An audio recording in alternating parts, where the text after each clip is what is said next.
मतदार याद्यांबाबत आमचा अभ्यास सुरू 2-3 आठवड्यात निवडणूक आयोगाला पुरावे देणार शरद पवार यांची माहिती। पृथ्वीराज चव्हाणांच्या पुतण्याचे 3 ठिकाणी मतदान भाजपचा आरोप, तर खरे वोट चोर कोण हे आता राहुल गांधी यांनी सांगावं, फडणवीसांचा हल्लाबोल।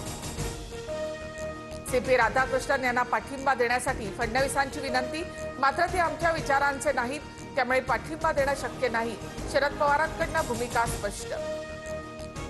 आरएसएस बंदी असलेली संघटना आहे का? कोणी संघाच्या कार्यक्रमात गेल्यास अकांड तांडव करण्याची आवश्यकता काय?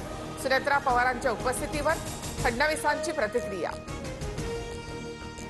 जानेवारीमध्ये मुंबई महानगरपालिकेची निवडणूक होण्याची शक्यता, मुंबई महापालिकेकडून राज्य सरकारला प्रभाग रचनेचा प्रारूप आराखडा सादर, 6 ऑक्टोबर रोजी प्रारूप आराखडा अंतिम होणार।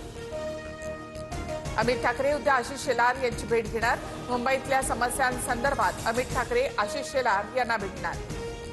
बीडमध्ये बॉयफ्रेंडवरून महिलेकडून स्वतःच्याच मैत्रिणीची हत्या, हत्येनंतर मृतदेह बॉक्समध्ये घेऊन जातानाचे सीसीटीव्ही समोर, आरोपी महिलेला 4 दिवसांची पोलीस कोठडी।